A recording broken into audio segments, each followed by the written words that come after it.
இன்று விஜய் எடுத்த அரசியல் ஸ்டாண்ட் தான் தமிழக அரசியலில் யாரும் எதிர்பாராத ஒன்று. தமிழக அமைச்சரவையில் பிராமணர்களுக்கு 2 அமைச்சரவை கொடுத்து கவனம் பெற்று வருகின்றது. முக்கியமாக ஸ்ரீரங்கம் எம்எல்ஏ ரமேஷுக்கு அறநிலைத்துறை ஒதுக்கப்பட்டது யாரும் எதிர்பாராத ஒன்றுதான். சமீப காலமாக தமிழக அரசியலில் பிராமணர்களுக்கான அதிகார பகிர்வு மறுக்கப்பட்ட ஒன்றுதான். முக்கியமாக திமுக ஆட்சியில் பிராமணர்களுக்கான அங்கீகாரம் மறுக்கப்பட்ட ஒன்றாகவே இருந்து வந்தது பலரும் சொல்லப்பட்டார்கள். கண் துடைப்புக்கு திமுகவில் பிராமணர்களுக்கு சில அங்கீகாரம் கொடுத்துவிட்டு பிராமண எதிர்ப்பையே திமுக கடைபிடித்ததாக சொல்வார்கள். முக்கியமாக பாஜகவும் இதை உறுதிப்படுத்தும் விதமாக பல ஆதாரங்களையும் வெளியிட்டது.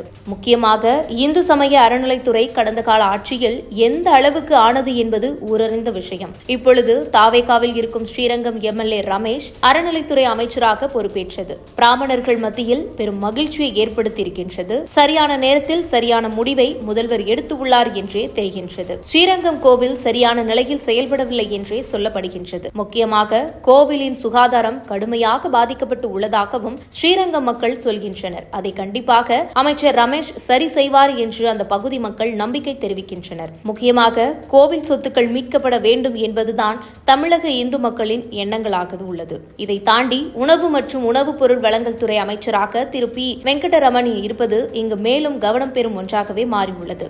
குறிப்பாக இவர் விஜயின் மக்கள் இயக்கத்தில் இருந்து தனது பயணத்தை துவங்கி இக்கட்டான சூழ்நிலையிலும் கூட விஜயுடன் இருக்கிறார் என சொல்கிறார்கள். விஜயின் நம்பிக்கைக்குரிய பாத்திரமாக இருக்கும் பி வெங்கடரமணன் அமைச்சராக பொறுப்பேற்ற நாளில் இருந்து தனது பணியை சிறப்பாக செய்து வருகிறார் என்றே ரிப்போர்ட் சொல்கின்றது. தமிழகத்தில் இருக்கும் உணவகங்கள் சரியான முறையில் உணவுகள் வழங்கப்படாமல் தரமற்ற உணவுகளை வழங்கப்படுகிறது என்ற ஒரு குற்றச்சாட்டு முன்வைக்கப்பட்டு வருகிறது.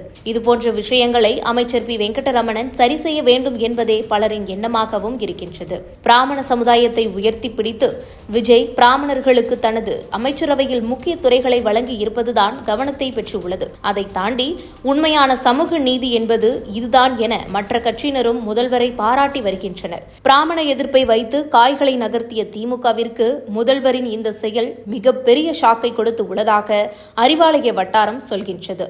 இது குறித்து உங்கள் கருத்துக்களை கமெண்ட் பாக்ஸில் கமெண்ட் பண்ணுங்க.